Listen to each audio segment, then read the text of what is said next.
Sun travels வடமாகாணத்தில் சட்டபூர்வமான அனுமதியுடன் இயங்குகின்ற visa consultants and ticket agent. உங்கள் பெறுமதியான கடவுச்சீட்டுகள், ஆவணங்கள் போன்றவற்றுக்கு பாதுகாப்பான அனுமதி பெற்ற நிறுவனம் சன் டிராவல்ஸ்.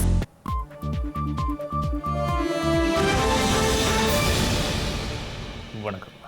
இது ஐபிசி தமிழின் இரவு நேர பிரதான செய்திகள். முதலில் தலைப்புச் செய்திகள்.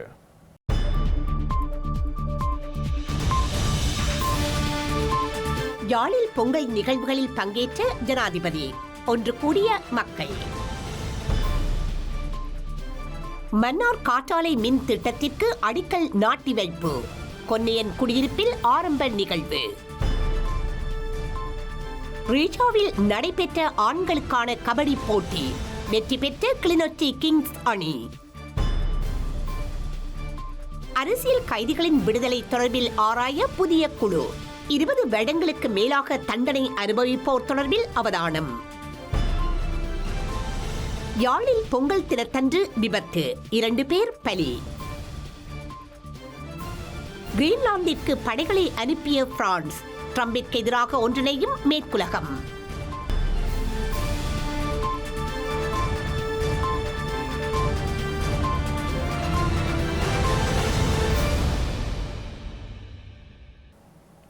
தொடர்வது விரிவான செய்திகள்.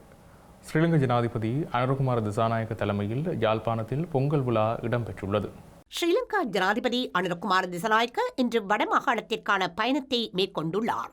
இதன்படி இன்று பிற்பகல் 2 மணிக்கு யாழ்ப்பாணம் வேலணை அய்யனார் கோவில் விளையாட்டு மைதானத்தில் நடைபெற்ற வடமாகாண தைப்பொங்கல் விழாவில் ஜனாதிபதி கலந்து கொண்டிருந்தார். அதனைத் தொடர்ந்து சுற்றுலாத்துறையை மேம்படுத்துவதற்காக யாழ்ப்பாண சுற்றுலா சபையால் மானிப்பாய் மருதடி விநாயகர் கோவிலில் ஏற்பாடு செய்யப்பட்ட தைப்பொங்கல் விழாவிலும் ஜனாதிபதி பங்கேற்றிருந்தார். இலங்கையின் புதுப்பிக்கத்தக்க சக்தி துறையில் ஒரு முக்கிய மைல்கல்லாக மன்னாரில் காற்றாலை மின் திட்டத்துக்கு ஸ்ரீலங்கா ஜனாதிபதி அடிக்கல் நாட்டி வைத்துள்ளார். மன்னார் கொன்னையன் குடியிருப்பில் இந்த நிகழ்வு நடைபெற்றது. ஹெய்லிஸ் ஃபெண்டன் மற்றும் ஹெய்லிஸ் குழுமத்தின் அங்கமான ஹேவிண்ட் ஒன் லிமிடெட் நிறுவனம் இலங்கை மின்சார சபையுடன் இணைந்து இந்த திட்டத்தை முன்னெடுத்துள்ளது. இந்நிகழ்வில் பலசக்தி அமைச்சர் குமார ஜெயக்கொடி, வடக்கு மாகாண ஆளுநர் நா வேதநாயகன், பலசக்தி பிரதியமைச்சர் இலியாஸ் முகமது அக்ரம் உள்ளிட்ட அதிகாரிகள் பலரும் பங்கேற்றனர். மன்னார் பகுதியில் முன்னெடுக்கப்படும் இந்த 50 மெகாவாட் காற்றாலை மின் திட்டமானது நாட்டின் தேசிய மின் வளங்களுக்கு தூய எரிசக்தியை சேர்ப்பதோடு சூழலுக்கு உகந்த மின் உற்பத்தியை ஊக்குவிக்கும் ஒரு முன்னோடி திட்டமாக அமையும் என எதிர்பார்க்கப்படுகின்றது. இந்த திட்டம் 18 மாதங்களுக்குள் நிறைவு செய்ய எதிர்பார்க்கப்படுகின்றது. தைத்திருநாளை முன்னிட்டு ரீச்சா ஒருங்கிணைந்த பண்ணையில் ஆண்களுக்காக நடத்தப்பட்ட கபடி போட்டியில் கிளிநொச்சி கிங்ஸ் அணி வெற்றி பெற்றுள்ளது. தை திருநாளை முன்னிட்டு ரீச்சா ஒருங்கிணைந்த பண்ணையின் கபடி போட்டி ஏற்பாடு செய்யப்பட்ட நிலையில் நேற்று ஆண்களுக்கான போட்டி ஆரம்பமான நிலையில் இன்று இறுதிப் போட்டி இடம்பெற்றது. இறுதிப் போட்டியில் ஜஃப்னா பாய்ஸ் மற்றும் கிளிநொச்சி கிங்ஸ் அணிகள் மோதிய நிலையில் கிளிநொச்சி கிங்ஸ் அணி வெற்றி பெற்றுள்ளது. அத்துடன் பெண்களுக்கான கபடி போட்டி இடம்பெற்று வருகின்றது.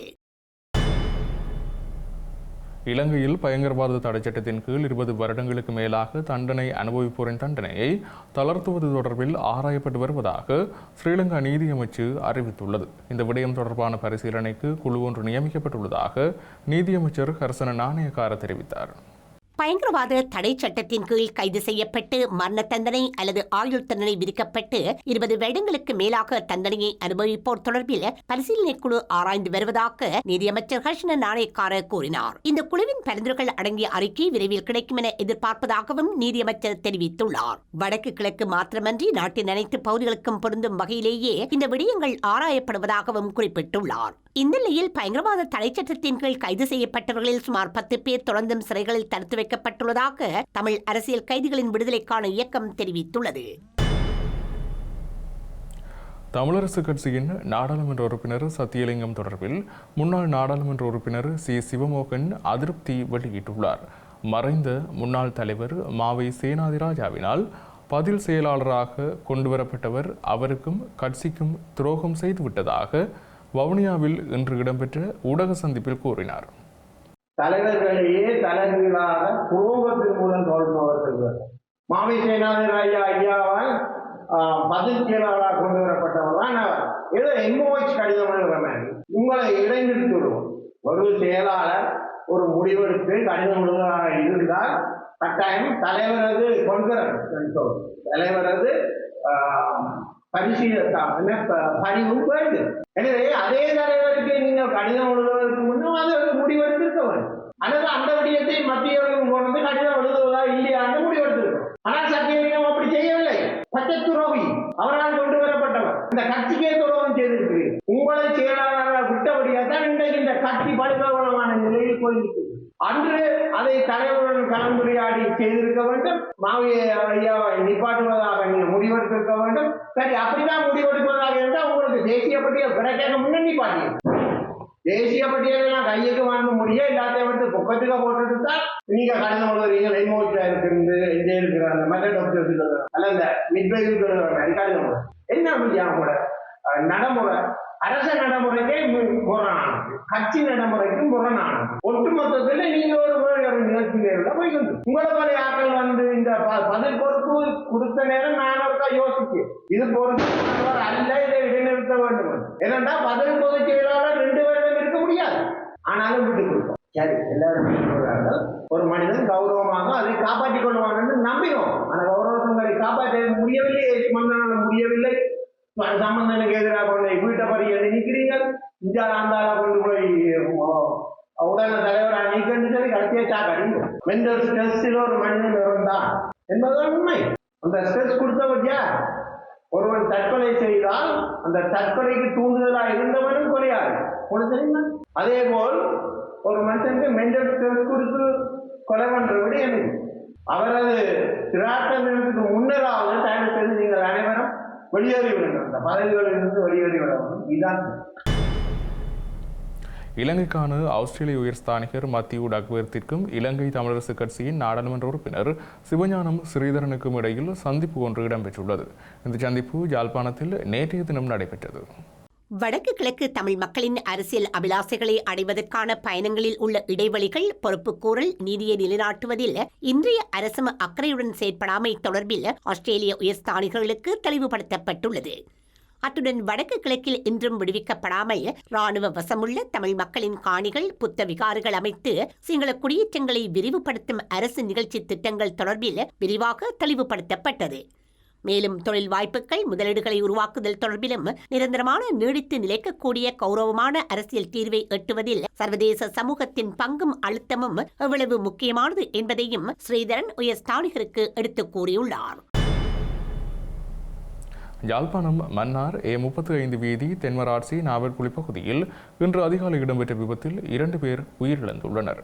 டிப்பர் வாகனம் ஒன்று பாதையை விட்டு விலகி மதிலுடன் மோதுண்டு விபத்துக்குள்ளானதில் 2 உயிரிழந்துள்ளனர். இந்த சம்பவம் இன்று அதிகாலை 5:05 அளவில் இடம்பெற்றுள்ளது. சட்டவிரோத மணல் ஏற்றி வந்த டிப்பர் வாகனம் ஒன்றே கட்டுப்பாட்டை இழந்து வீதியை விட்டு விலகி விபத்துக்குள்ளாகியுள்ளது. சம்பவத்தில் கிளிநொச்சி வட்டக்கச்சியை சேர்ந்த இளைஞர்கள் 2 உயிரிழந்துள்ளனர். ஒருவரது சடலம் சாவகச்சேரி ஆதார வைத்தியசாலையிலும் மற்றவரது சடலம் யாழ் போதரா வைத்தியசாலையிலும் வைக்கப்பட்டுள்ளது. சம்பவம் தொடர்பான மேலதிக விசாரணைகளை சாவகச்சேரி காவல்துறையினர் மேற்கொண்டு வருகின்றனர். அமெரிக்க ஜனாதிபதி டொனால்ட் ட்ரம்ப் கிரீன்லாந்தை கைப்பற்ற முயலும் நிலையில் பிரெஞ்சு ராணுவம் கிரீன்லாந்துக்கு தனது துருப்புக்களை அனுப்பும் நடைமுறையை ஆரம்பித்துள்ளது. முதற்கட்டமாக மலை பிராந்தியங்களில் தீவிர நிலைமைகளை எதிர்கொள்வதற்கு பயிற்சி பெற்ற பிரெஞ்சு துருப்புகள் அங்கு அனுப்பப்பட்டுள்ளன. டென்மார்க் ராணுவத்தால் கிரீன்லாந்தில் ஏற்பாடு செய்யப்பட்ட ஒரு பயிற்சியில் இந்த துருப்புகளும் பங்கேற்க உள்ள நிலையில் ஸ்வீடன் மற்றும் ஜெர்மனி ஆகிய நாடுகளின் படைத்துறையும் இதே பயிற்சியில் தங்கள் பங்கேற்பை அறிவித்துள்ளன. இன்று பிரெஞ்சு ஜனாதிபதி இமானுவேல் மேக்ரான் கிரீன்லாந்து மற்றும் ஈரானின் நிலைமை பற்றியும் விவாதிக்க பிரான்சின் அவசர பாதுகாப்பு பேரவை கூட்டத்திற்கு தலைமை தாங்கிய நிலையில் இந்த விடயம் உறுதிப்படுத்தப்பட்டுள்ளது. பிரித்தானியா தனது வரலாற்றில் முன்னொருபோதும் இல்லாத வகையில் சட்டவிரோத குடியேறிகளை கண்டுபிடிக்கும் சோதனைகளை நாடளாவிய ரீதியில் தொடர்கிறது. அனுமதியின்றி வேலை செய்பவர்களுக்கு எதிராக வணிக நிறுவனங்கள் மற்றும் பணியிடங்களில் இடம்பெறும் அதிரடி சோதனைகள் கடந்த செவ்வாயன்று நடத்தப்பட்ட போது இலங்கையர்கள் உட்பட பல சட்டவிரோத குடியேறிகள் கைது செய்யப்பட்டுள்ளதாக தெரிகின்றது. உணவு விடுதிகள், சிகை அலங்கார நிலையங்கள், கட்டுமான தளங்கள் மற்றும் சேமிப்பு களஞ்சியங்களை இலக்கு வைத்து நடத்தப்பட்ட இந்த சோதனைகளில் அதிக நடவடிக்கைகள் லண்டனில் இடம்பெற்றன. லண்டன் சோதனைகளின் போது அதிக எண்ணிக்கையிலான கைதுகள் பதிவாகியுள்ளன. தமிழர்களும் அதிகம் நடமாடும் ஹேரோ ரவுண்ட் சென்டர் எனப்படும் நகர மையத்தில் நேரடி முக அங்கீகார தொழில்நுட்பத்தை பயன்படுத்தி காவல்துறையினர் சில கைதுகளை செய்துள்ளனர். இன்னொரு நடவடிக்கையில் ரெய்னஸ் லேன் பகுதியில் விபச்சார விடுதியாக பயன்படுத்தப்பட்ட ஒரு அடுக்குமாடி குடியிருப்பு கண்டுபிடிக்கப்பட்டுள்ளது.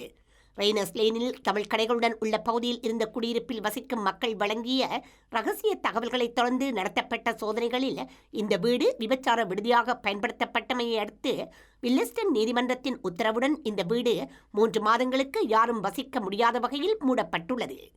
இந்த நிலையில் குடியேற்ற சோதனைகள் குறித்த புதிய டிக்டாக் கணக்குகள் கடந்த 13ஆம் தேதி திறந்துள்ள ஹோம் ஆபீஸ் எனப்படும் உள்துறை அமைச்சகம் அவற்றில் நடத்தப்படும் அதிரடி சோதனைகள் அங்கீகாரமின்றி வேலை செய்ததாக சந்தேகிக்கப்படுவோரின் கைதுகள், அவர்களில் சிலர் நாடு கடத்தப்படுவதற்காக விமானத்தில் ஏறுவது போன்ற காணொலிகளை பதிவேற்றியுள்ளது. செய்திகளின் நிறைவாக மீண்டும் தலைப்புச் செய்திகள்.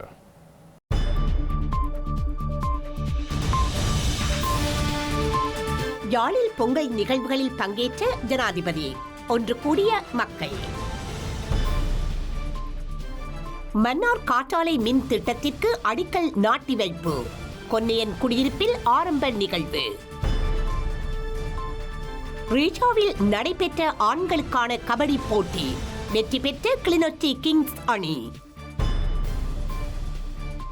அரசியல் கைதிகளின் விடுதலை தொடர்பில் ஆராய புதிய குழு, 20 வருடங்களுக்கு மேலாக தண்டனை அனுபவிப்போர் தொடர்பில் அவதானம். யாழில் பொங்கல் தினத்தன்று விபத்து, 2 பேர் பலி.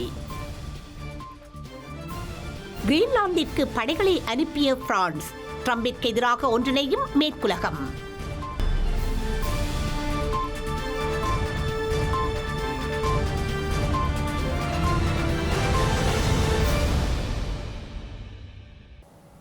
இத்துடன் ஐபிசி தமிழின் இரவு நேர பிரதான செய்திகள் நிறைவு பெற்றன. உடனுக்குடன் செய்திகளை அறிந்து கொள்ள ibctamil.com என்ற எமது இணையதளத்தை பார்வையிடுங்கள். வணக்கம்.